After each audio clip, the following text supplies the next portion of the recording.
Hello, everybody, and welcome to another episode of 100 Words or Less, the podcast. I don't know why I'm trying to sing it. Just trying to give it a little different vibe, a little different taste. Anyways, we have a lot of new listeners as of late, and I would like to welcome you. If you tripped across the podcast from whatever show got publicized by said people, I appreciate you checking it out. Come hang out. We put it out once a week, every Tuesday morning. Boom, in your inbox, in your iTunes or whatever other podcast catcher you listen into. Anyways, I am your host, Ray Harkins, and some business out of the way, propertyofzach.com. If you are visiting their site, you are doing exactly what I'm asking of you. If you are not, you are missing out on amazing music reviews. You're missing out on amazing polls. Right now, they're doing something I find very fun because I'm a huge college basketball fan. But basically, they put a bracket together of what they call March Sadness, which I think is quite funny. And they are voting on great emo bands. And so may the best emo band win, all from the mid-90s all the way up until now. So it's like, old people versus new people. And go vote. But it's a great site. We love our partnership with them. So check it out. And I realized I didn't mention, this is episode number 47. Not like that matters, but it matters to me. And then we have an editor. We have an editor for the show, and it's awesome. It takes so much work off of my plate, and I love it. Tom Richfield, great dude. I have some of his links to his websites up on various social networks and the like. Visit his stuff. He's a friend from the UK, does a lot of recording, bands and all that type of stuff. So, Tom Richfield, massive thumbs up. I've already bought him some coffee, and I probably will continue to do so. Review the show, visit the website. Go to iTunes. Some people, we've got a nice little burst of reviews on the iTunes platform, whatever you like to call it. And I appreciate that. And they've all been nice recently. Not like anyone's really super mean. Like, hey, that Ray dude is the worst thing ever. Which someone can say, that's fine, as long as they are interested in the interviews that I'm conducting or something. Yeah, do that. Go to iTunes, spend like 2 seconds and give us whatever star review you'd like. And then if you want to write a sentence or two, that would even be better because the more reviews we get, the more credit or something that we get. I don't know. There's just a better chance that we will get placement someday within iTunes, but they'll be like, hey, this podcast got some good downloads. Let's put them up on the front page. And then, that I'll turn into Ira Glass for This American Life. And, that's what I'll do. No, I'm just kidding. I will never turn into that because he is supremely talented, and I'm only mediocrely talented. That's not a word, I don't think. But anyways, there is one more thing. And actually, this is the most important thing. If you don't do anything else for the show, please just do this because, when you get a weird thing in your head that you're like, man, if I would be able to achieve this or get featured on this or get reviewed on this, this would be incredible. This is like the pinnacle. There is a website called the AV Club. It's one of my favorite websites. I visit it a lot. And basically what they do is they do a weekly roundup of podcasts. It's called Podmass. What I would love you to do, because I feel like if I did this on my own, it would be very disingenuous and kind of cheap. So they review shows, and once in a while they do a show they call New to Us that they've never reviewed before, and this podcast would, I think, be perfect for them. So open up your email client, your phone, whatever you need to do in order to email. Podmass, which is PODMASS at avclub.com. Email them because if they hear from, 3 or 4 people like, hey, check out this show, I really enjoy this, that would be incredible. And then maybe they'll review it, and then maybe some people that should know about this show will know about this show. Because ultimately that's all I care about is people that should know and probably would enjoy this content should find it. So anyways, podmass at avclub.com. If you forget it, email me, hit me up on Twitter, whatever, and I'll let you know. Anyways, the guest this week, Ben Weinman from the Dillinger Escape Plan. He is the guitarist of the band. Where to begin? The Dillinger Escape Plan is one of the most inventive bands within heavy music, and I dare anybody to correct me on that. They're incredible. They commonly fall within the sort of metal hardcore world, but they're so much more than that. one of the best live shows I've ever seen. I could go on about how amazing this band is, but if you already are familiar with the band, awesome. If not, go listen to them. They'll probably make your head explode because it's like, holy shit, what's happening here? And Ben is one of the founding members of the band, has been with the band since day one, and has seen and experienced a lot of amazing stuff. And I've grown to know him over the years. Yeah, he's a very down-to-earth, incredible guy that completely has a great business sense about him, is very genuine about what he wants to accomplish with his band, and is just happy to be where he's at. He definitely never thought that this, crazy metal hardcore band would be as successful as they are. And they have a new record coming out in May of 2013. For those of you that are listening to this in 2017, sorry, it's been out for a while. But yes, we had an amazing chat about reputation, legacy, and the most important thing, which is escalator mosh. I know that's not going to mean anything to you right now, but listen to the interview. We will talk about it. One more thing. It's been on my mind recently. Wanted to get it out there. Want to have a nice little discussion with you all. And this kind of goes back to that whole idea of what I was saying, where, that one thing, if I'm able to get that one thing, my life will be that much better. Or if this band gets this one tour, this is going to change the game. And I just remember saying that. I can't even remember, like, when I was touring more regularly, or when I was touring at all, there would be definitely times where it's like, oh man, if my band is able to get this tour, this is going to like change things. And I actually do remember one tour where it was Darkest Hour. And I don't know why that we felt like this tour was going to be such a good tour, but it was like, I think it just synced up perfectly with like our school schedules, and it just worked perfectly. It was going to be, 5 to 6 week tour. Perfect. And I just remember being like, man, if we get this tour, it's going to be absolutely incredible, because we have this other tour that's going to follow right after it, and we'll just be out for like 4 months straight, and it'll be incredible. I mean, very rarely do those things like happen, as far as like, oh my gosh, this one thing turned the tide. Obviously you see, the whole overnight sensation of, fucking Gangnam Style or Harlem Shake or whatever. Like, those things are obviously from a different world, and those can be sort of an overnight success. But I don't think that there is that one thing. If you get it attached in your head where it's like, this is going to be the thing, and then it happens, and then it's not the thing, what the fuck is the next thing? I don't know why. Maybe it's just like, I don't know, we can view them as goals, and like those are easier things for us to wrap our heads around, where it's like, okay, if I accomplish this thing, then I think, my life will change at that point. I don't know what the solution is, obviously. I mean, for me personally, maybe I just go into everything with like such low expectations that anything that gets accomplished above that, which is usually like 95% of things, I'll be satisfied. Or maybe it's just that's like my way of compensating for, trying to, I wouldn't say trying to be mediocre, but just being comfortable with like, okay, like that happened. That's cool. I definitely always worst case scenario it, where it's like, okay, what is my bare minimum of pleasure that I can get out of this thing, that whatever work I put into it, that I'll get in return.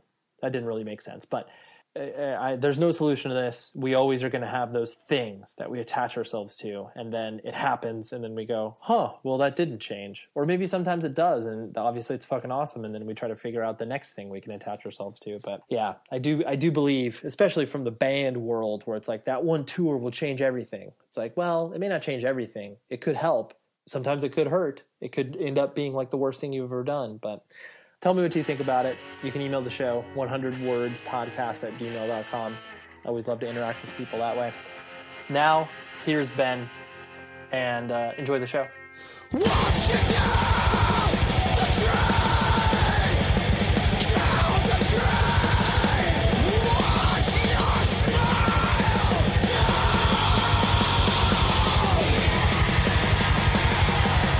Wash it down! I guess entry point into, kind of what you've been creating musically over the years. And I remember the first time you guys came out to California was you played with Mr. Bungle, if I'm not mistaken. Yes, that was, yes.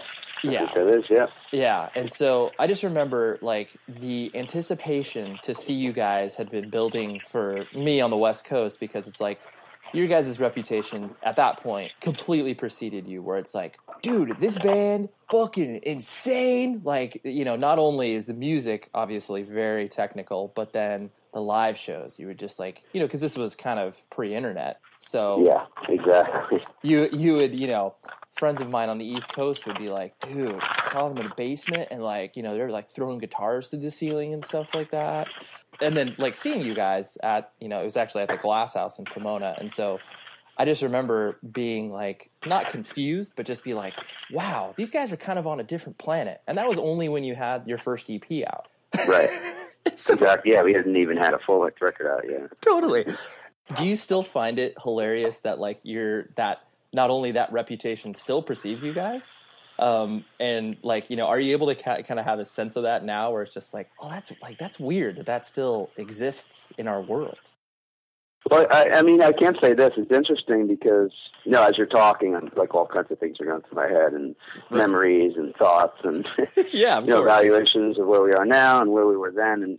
And I have to say there's a lot of pressure, because you're right. There was kind of this reputation thing. And, we hadn't, it was a lot of things like Veen saying, this is the craziest band you'll ever see and blah, blah, blah, blah, blah. And back then, that kind of hype, a lot of it was based on like I remember watching some documentaries of a lot of like punk rock documentaries and hardcore documentaries that have come out over the past few years. And, you hear about these bands like Black Flag, who in the East Coast, you heard all these rumors about riots and this and that and whatever. And most of that was all generated off of like one incident that got blown up. And it's like the game of telephone. And by the time it got to us, it was like, every time this band plays, there's blood pouring out, and Henry Rollins punching someone in the throat, and there's a riot outside, and cops are there, and blah, blah, blah. And, like, a lot of the stories were true, but it's definitely, the reality is like, that kind of hype that was built around Dillinger, sometimes I'd be, like, nervous because I'd be like, wow, we're just doing our thing. We're not doing it with any intentions of, like, creating this crazy persona. We never expected anyone in California to even ever know who we were. Right. And we never expected to be doing this for a living. It was just kind of like an after-school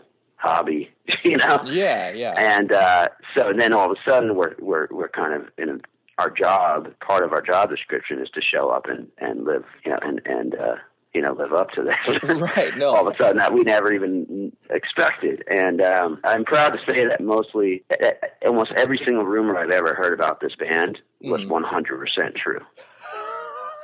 Well, that's good. Like, because if you yourself are hearing stuff where it's like, I mean, obviously you can play the whole perpetuating the rumor where it's like, someone asks you something and you're like, oh, I'm not going to confirm or deny that. But it's awesome that you. No, I mean, there's like pretty much 2 rumors I've heard that weren't true in the history of this band, and the rest were maybe even like underplayed. Like there's never been really an exaggerated story that I've heard about this band, and I don't know if I'm proud of that or sad about that or right. What that or speaks what, of. But it is interesting, kind of what was built around this band, and again, like you said, that we did start during a time when it was basically kids and zines and things like that, spreading the word. It wasn't about YouTube or anything like that.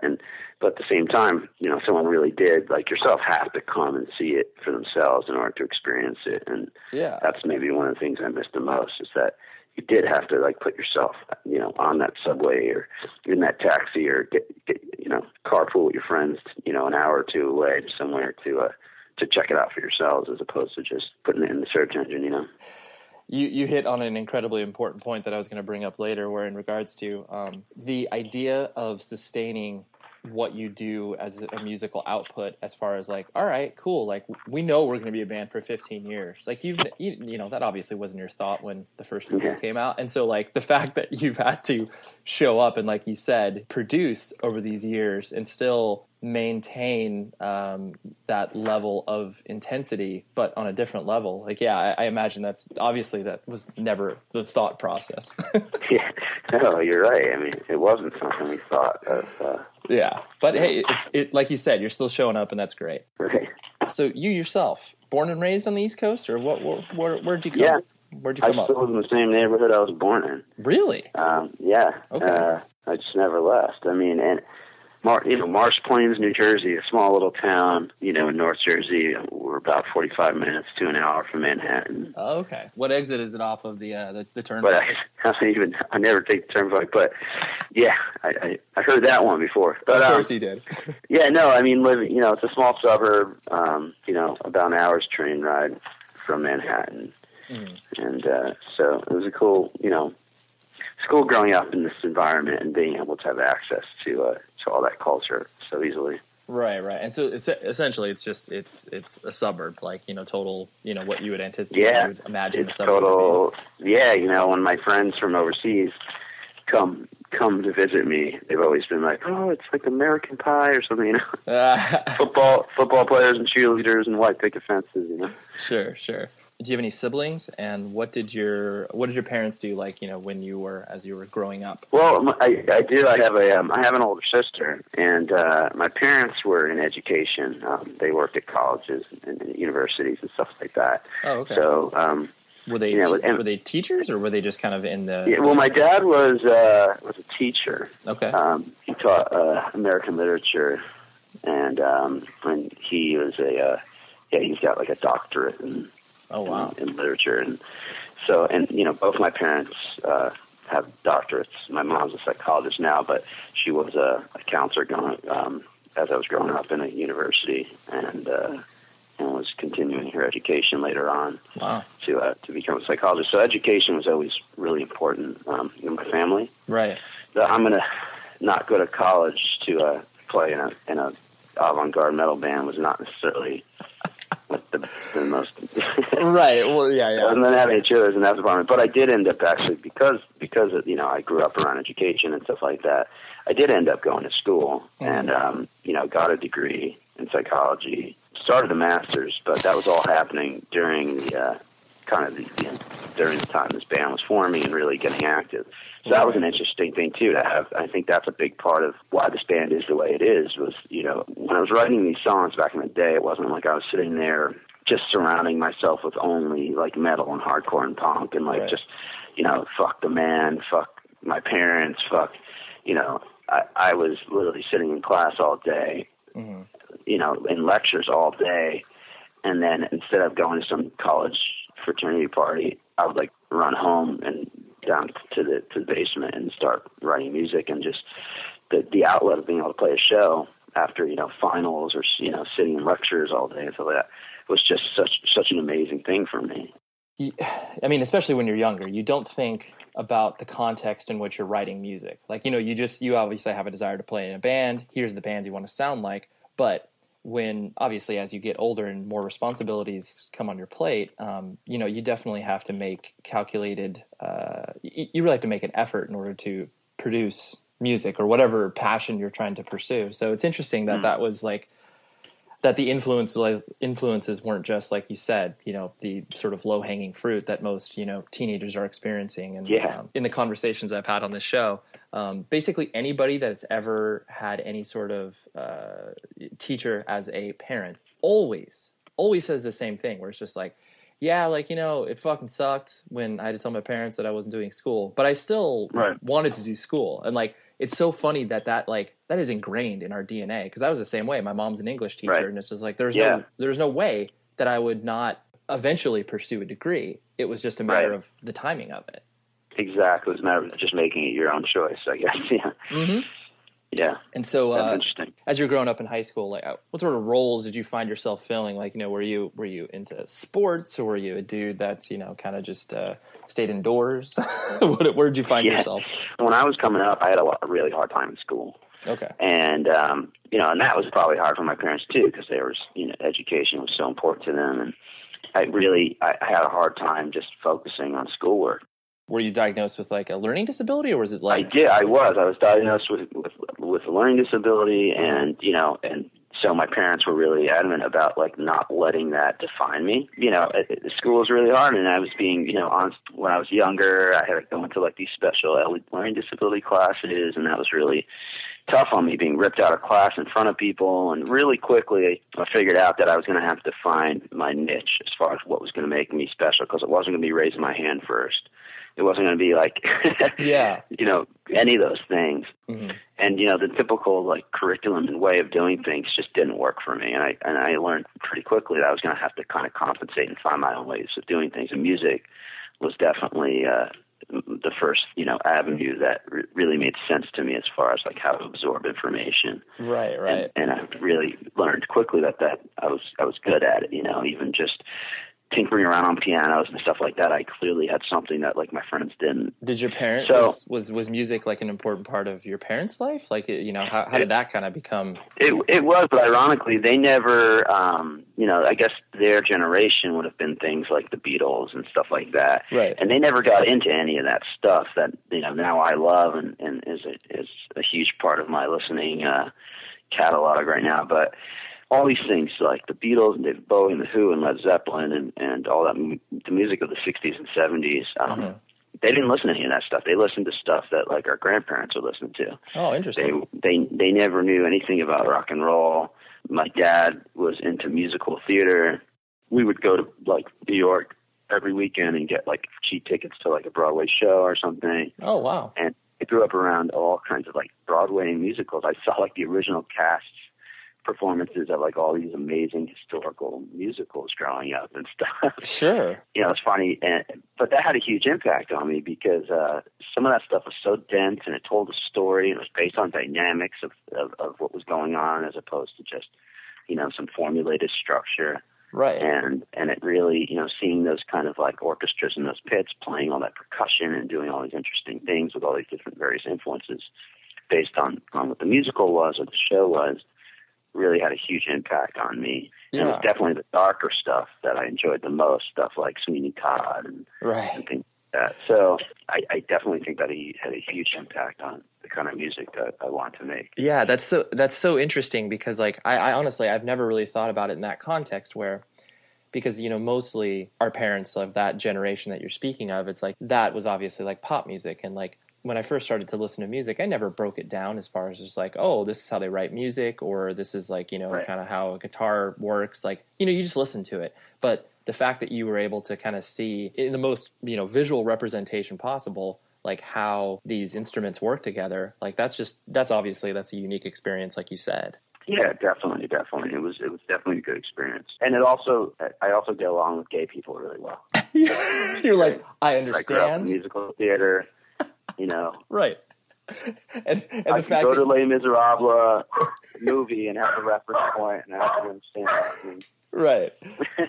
And the fact that you can also reference, so many of these things that, other people that haven't experienced musical theater, you're like, oh, no. I saw the original version of Cats. I know what's up. Yeah, exactly. So then, like, your parents obviously had, like you were saying, you were tinkering around on the piano and stuff. So they had musical instruments, or you were just doing that at school? Yeah, no, we had a piano at home, but I didn't really seriously take any lessons. Reading music and all that stuff, that kind of used the other side of the brain. That wasn't really the side of the brain that was strong in me. That was like the mathematical side. So taking just traditional piano lessons or something like that, and where they just sit there and throw sheet music in front of you, and you spend a month learning how to play Mary Had a Little Lamb, didn't work for me because when I tried to take lessons like that, I'd end up kind of just mimicking what the teacher did, and they thought I was really they thought I was like reading all the sheet music, I just kind of memorized by ear everything they were doing. So, like, I took a few piano lessons, and then pretty soon, like, I realized that, like, I wasn't reading sheet music at all. I was just kind of copying them. And even the few guitar lessons I took, like, I didn't really understand what he was saying. I just started playing what he played. Right. So I quickly learned that, like, I really need to just kind of learn how to teach myself. It was when I finally realized that it's not about how you do it; it's about getting the job done. Things really started to.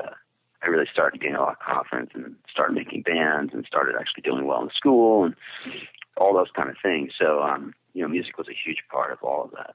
Like everybody in high school, you're searching for a sense of identity, and that was yours. Where it pulled, like you said, it pulled you out of the feeling inadequate, and then you started to be like, oh no, like this is my thing. I'm happy with this. Totally. As you were progressing through high school, like, when did the independent music scene start to, pop its way into your life, and how'd you get introduced to that? Yeah, I mean, that was a really amazing time for me. In high school, I was just always the guy that was, like, really motivated I was always the guy who looked at the band as, like, kind of an entrepreneurial opportunity, Right. not in a financial sense, but in like a creative business sense, marketing and running around, like making flyers and like those kind of things were really exciting to me. So I was always the guy in the band, no matter how shitty our bands were. Right. Like I was always the guy who was like pushing it on everyone and like running around and getting a job in like an office just so I had a copier at my fingertips so I could like make flyers. And Right.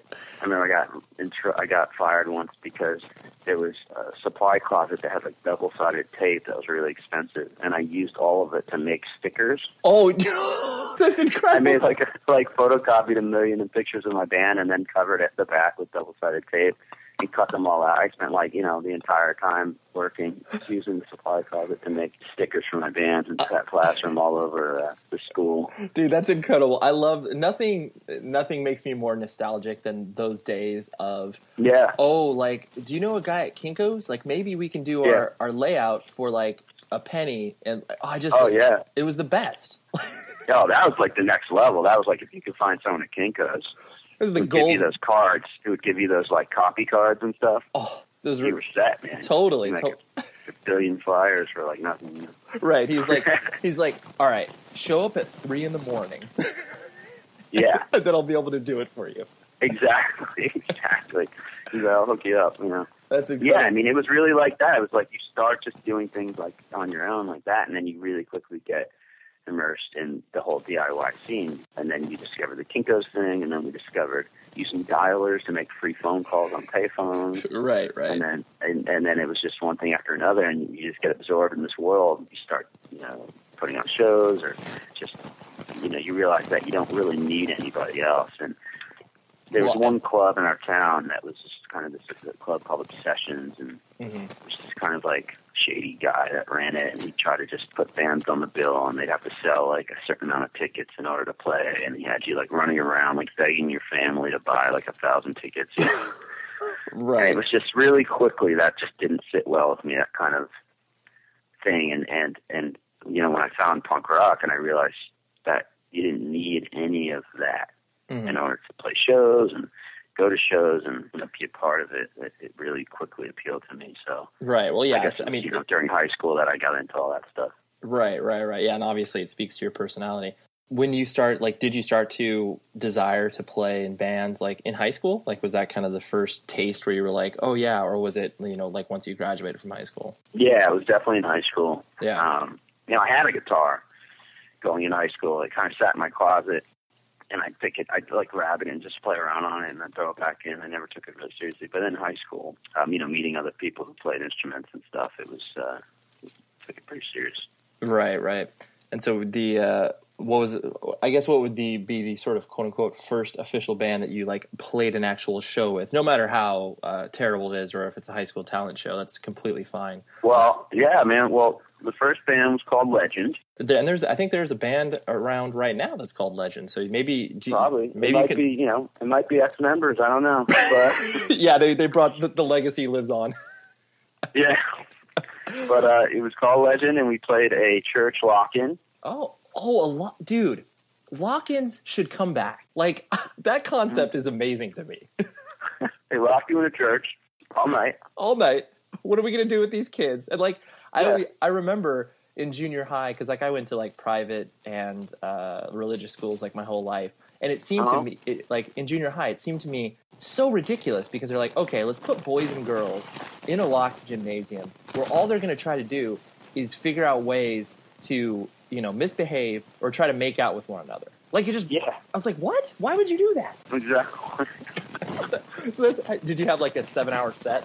I don't even remember, man. I was like the only Jewish kid in this church, like locked in. And I'm like, I don't care if I got to sit here and pray for like, half the night as long as I get to rock, So that's incredible. So you were Jewish and this was like a Christian school? Yeah, it was this lock-in at like St. Virgil's Church or something. And, we got to play. So I think we played like Black Crowes and we just played all covers and like Skid Row and so good. We were just rocking. It was a dream come true. I was like, it was amazing. It was like we couldn't believe there were people watching us. It was unbelievable.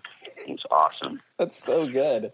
Yeah, and you like you said, you have a captive audience. They had no choice but to watch you. We like, these guys cannot not watch us. Like, they're locked in. Right. This is ideal. Perfect. Yeah, that's incredible. Who got you into the whole independent music scene? Like, was your sister into it, or did you have like an older friend, or was it something that you kind of just started to trip on your own? That's a good question. I always wonder that about people, because you really often do need like an older brother or sister to kind of. Yeah, totally.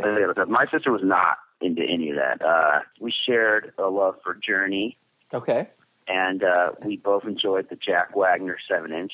Okay. He was somebody who used to be on the soap opera called General Hospital, and then had a hit record. Right. Those are the kind of things we shared until I realized that there was more out there. But you know what it was? I got really into like death metal. That was my first underground music. My first real underground music was a really underground death metal and weird stuff like that. Okay. And I think it was because one of the kids in my neighborhood had an older brother who was a total dirtbag and like listened to all kinds of fucked up shit, you know? Right, of course. And he had like one of these catalogs. Who knows? It's probably like a Free House Records catalog or something, you know? Right. I don't know. I don't remember. But he had one of these catalogs that just had like insane shit in it. And I remember looking through it and like, oh my God, what the? Right. Insane, you know? Right. And I remember just ordering a bunch of stuff out of the catalog, and things like Cannibal Corpse and Deicide, and I just got into all this really hard stuff. And I was like, at the time, that was like the most technical stuff you could find. Completely. It was the most energetic stuff you could find, and it was the most there was the most anarchy you could find. It was in just like super underground death metal, but I remember getting one record particularly as a band called Disharmonic Orchestra.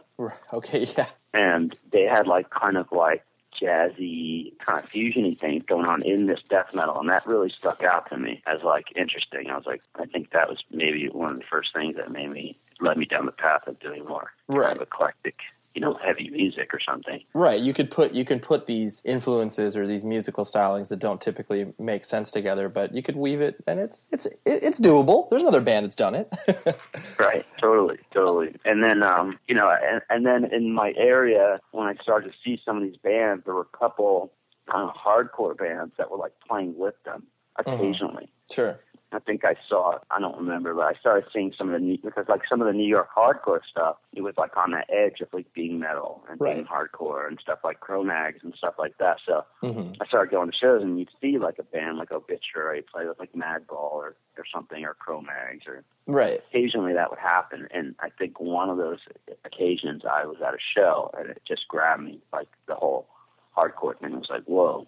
Right. This is really, really interesting. This is another thing that I can dive into.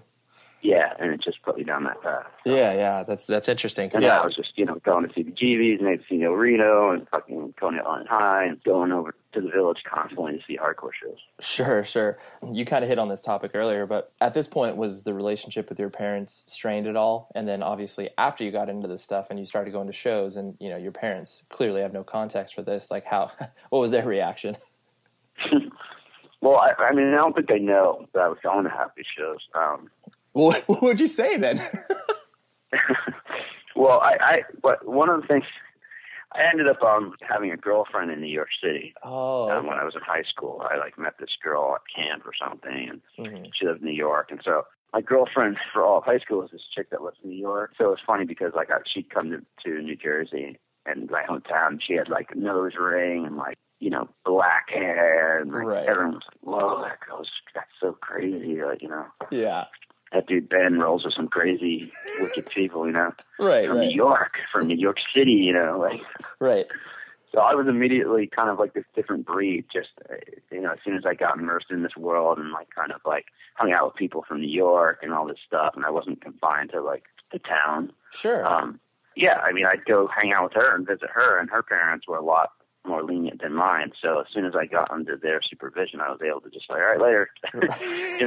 Yeah, you're like, I'm going to go all these shows and hang out all weekend in New York. Yeah, we just go get on the subway and just go to really dodgy areas and see shows. And I'm sure if my parents knew, they would not be happy. Right.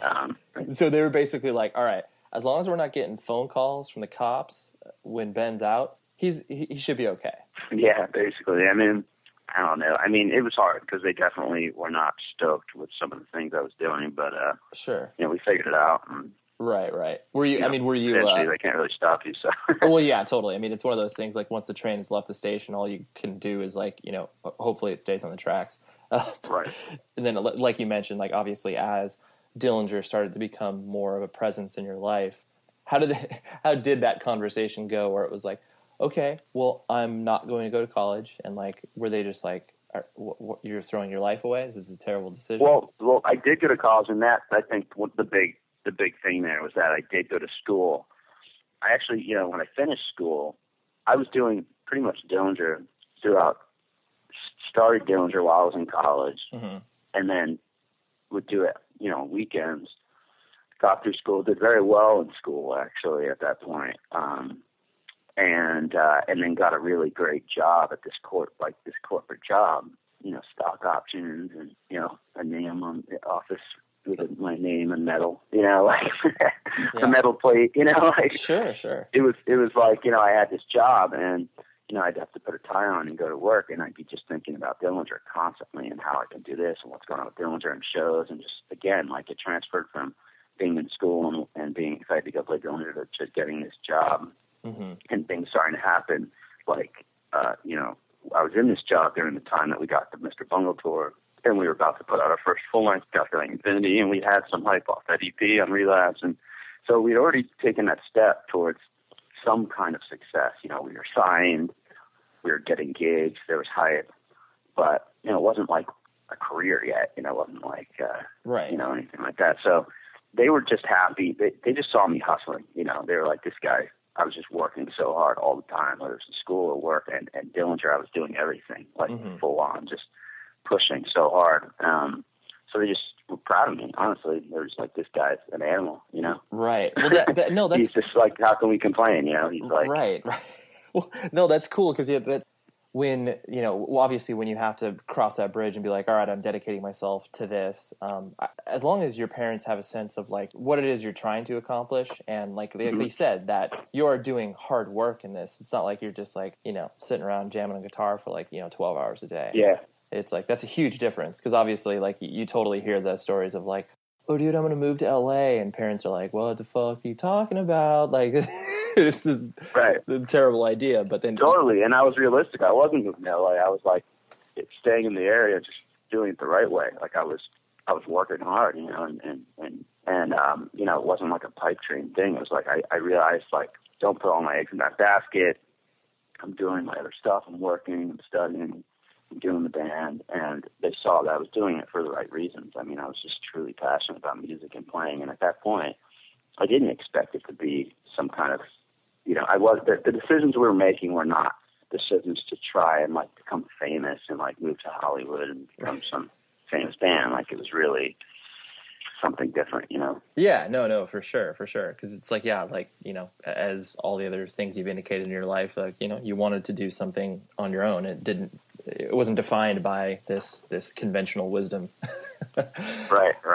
Another thing, kind of looking back, like, you know, obviously the earlier tours that you guys were doing, you know, every time I look back at my flyers, it's just like, you know, if I were to show a kid now and be like, what? There's no way that all these bands played together in this small room. Totally. What, in your own mind, what was like, you know, looking back at a tour where you're like, I can't even believe that this happened, like with these bands at this time. Like, you know, do you have a specific tour that's more like, yeah, that you revisit and it's like, oh shit, that's right, we did all of that stuff with, you know, fucking Botch or whatever? Right.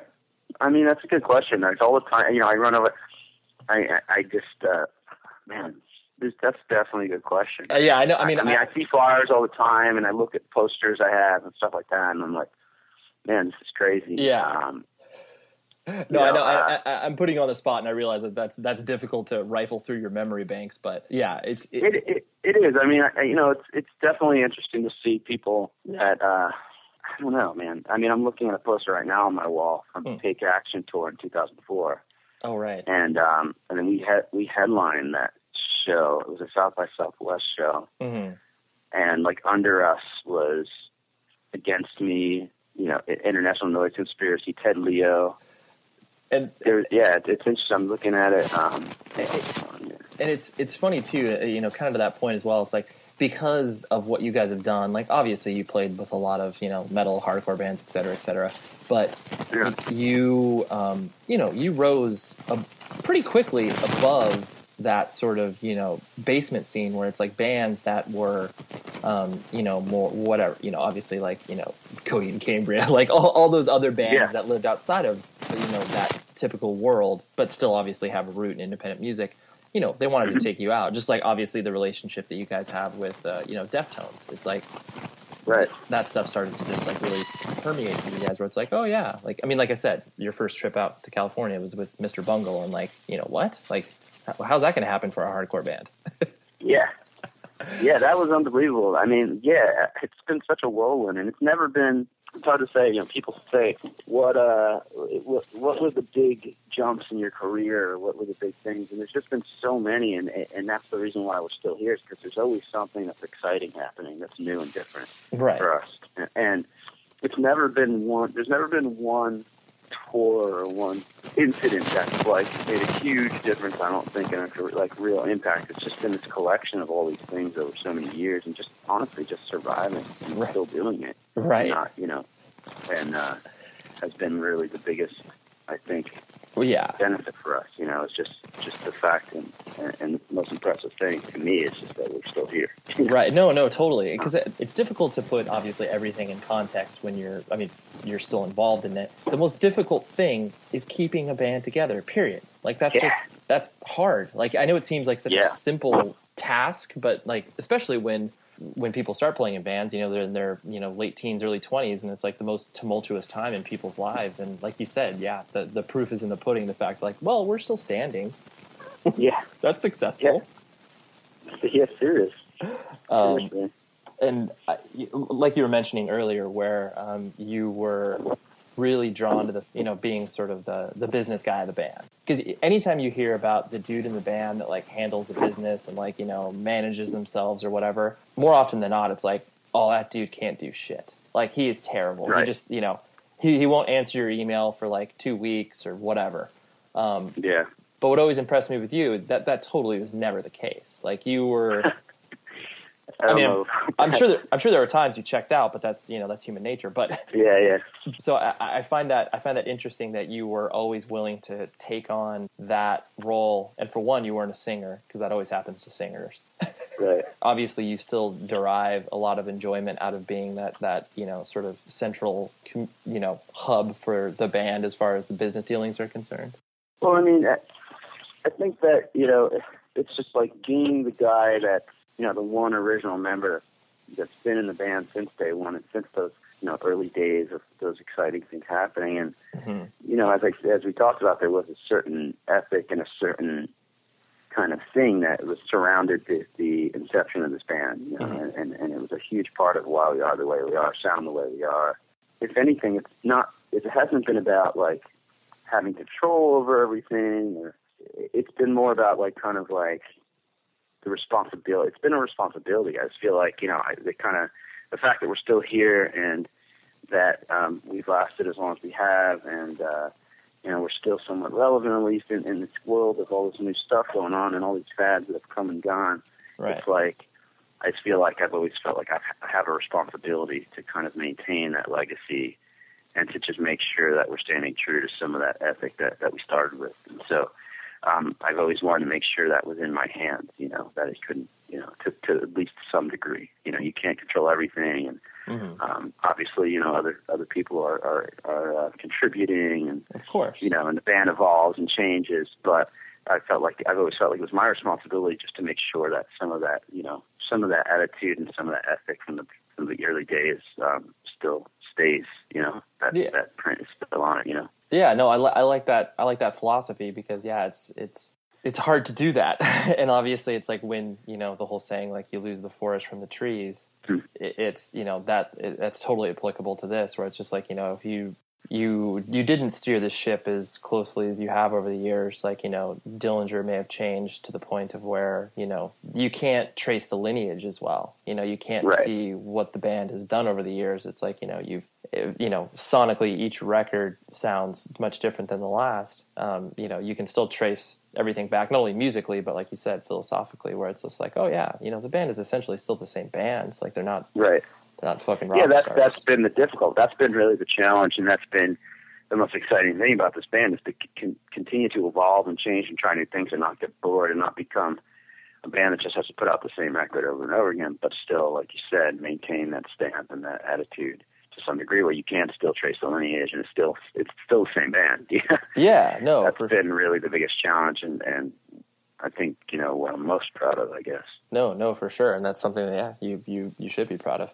And sort of to wrap things up in a somewhat cohesive manner. I always find it interesting because your band has obviously been through a lot, from member changes, label changes, et cetera, and the band has been put into fucking ridiculous situations. I especially find it from like the press perspective, where it's just like, hey, go to this, do this in store, do this thing, where it's just like, I guess we'll do that.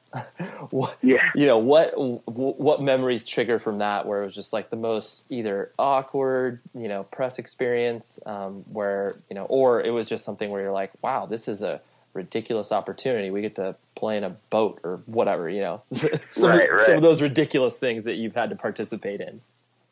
Oh man, there's so many throughout the year. I mean, a couple things that stand out were some of the things in the early years we were doing things like, because we were kind of the band, like when we signed to Relapse, and it was predominantly like, a lot of just heavy grindcore and stuff like that.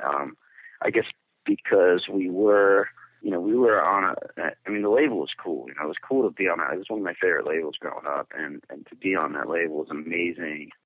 I guess, there was kind of interesting opportunities that came with that, because being the band that was a little more avant-garde, had more, I don't want to say more artistic, because it wasn't more artistic, but I guess could kind of like touch on different, vibes and different kind of different worlds. Yeah. We kind of touched on different worlds. There were some things that came up, like we played some art shows and stuff like that, where it was like all these weird people and wearing, designer gowns, and like we were just like trashing the place. Wait, was it like? And they were like, "Oh, this is performance art," or something. So it was like a performance art, like it was a gallery, and you guys were playing, and it was just like weird, totally weird, because we're just like, I was probably wearing like a carcass shirt or something, and like, and there's these women with champagne and like watching us, kind of horrified, kind of interested, right.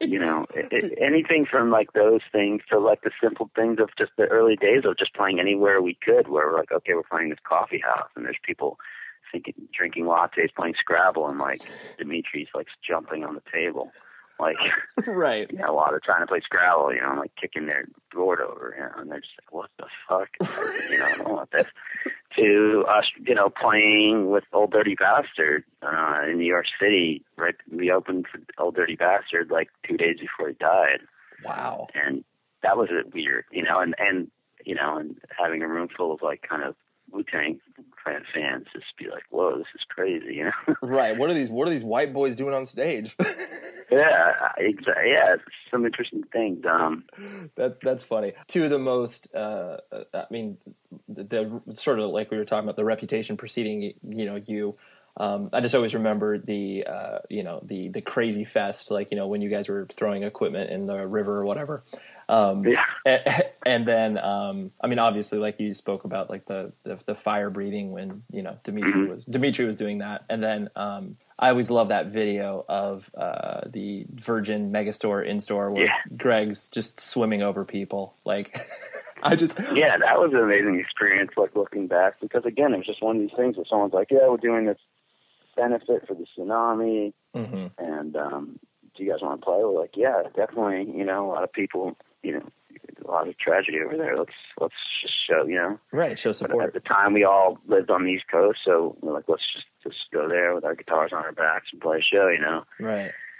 And it became one of the most memorable moments for us, just based on that video, even. And I do remember playing and just kind of seeing people in the store, just random people who were just there to shop, kind of coming down the escalator as we were playing, and then seeing us with like horror, and then trying to run up the escalator like the opposite way.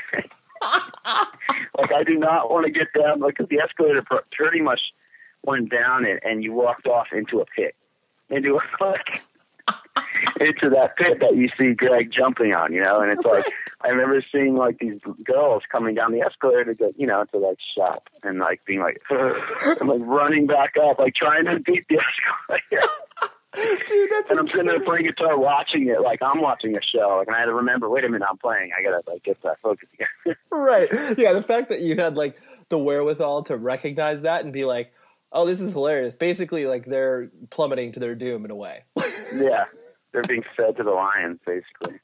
Yeah, that's incredible. But yeah, I was very glad that moment, or that entire, that moment was captured, and obviously will live on the internet for quite some time.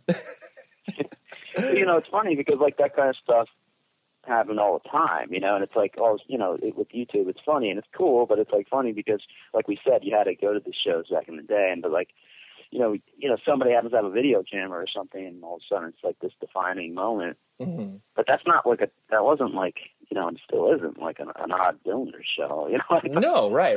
It's a Dillinger show, you know what I mean? Right. But, yeah, but you definitely had to, witness it to believe that. I mean, I don't know why this triggers this memory, but like, when Ink and Dagger started to tour, and they were, obviously dressed up like vampires, and it's like, yeah, dude, you got to go to this show. Like, they're vampires. Like, yeah, I definitely. It was the coolest thing ever, man. Yeah. Right. Like, and I definitely, I think just because both you and I are so involved in independent music, it's tough to kind of, remove yourself from it. But yeah, you definitely don't feel the same sense of urgency to be like, oh, I have to see that, like, I mean, the most recent example I can think of is like, like Ghost. Obviously, it's like they put on a show and it's incredible. And so, but yeah, it's like, band like whatever, doing a reunion show where it's just like, oh, I guess I got to see that because it's like, right, reuniting or whatever. But the band. Yeah, I mean, I try to think about like what the difference is. I mean, like, why is like seeing some young band who wears like eyeliner and some weird, looks like Nick Sick or just, plays like metal. Like, why is that not the same as like Ink and Dagger or something? And sometimes I minimize it just because I'm old and I'm just jaded, or.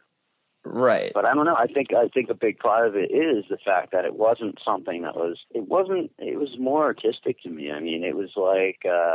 When bands went to that effort, to me, it wasn't with like this idea that you were going to be famous or you're going to appeal to some giant crowd or you're going to be on the radio or you're going to have like posters in Hot Topic. That just didn't exist. Right. So it just seemed a little more pure. The intention seemed a little more pure because, I mean, sure, everybody wanted to be something within our scene. Of course. We wanted to be the cool kids in the room. But it kind of ended at that, It was never a means to an end. There was never any thought that any of us could make a living at it or anything. It was like, let's try to just not lose money. Right. Let's try to make some impact in the small scene and and do something that we're stoked about. I definitely like that. I mean, every tour that I did in the beginning, late 90s was like, let's break even. Like, as long as we're coming home with like, and especially the idea, like, everybody that's in a touring band now knows the idea of like per diems. Like, oh yeah, I'm going to get $10 a day or 20, whatever. Yeah. But it's like, I just remember being like, all right, well, we have to work jobs because we're not going to get per diems. Like, we're going to put all that money into the gas that's going to get us to the and we're buying our own food. Like, yeah.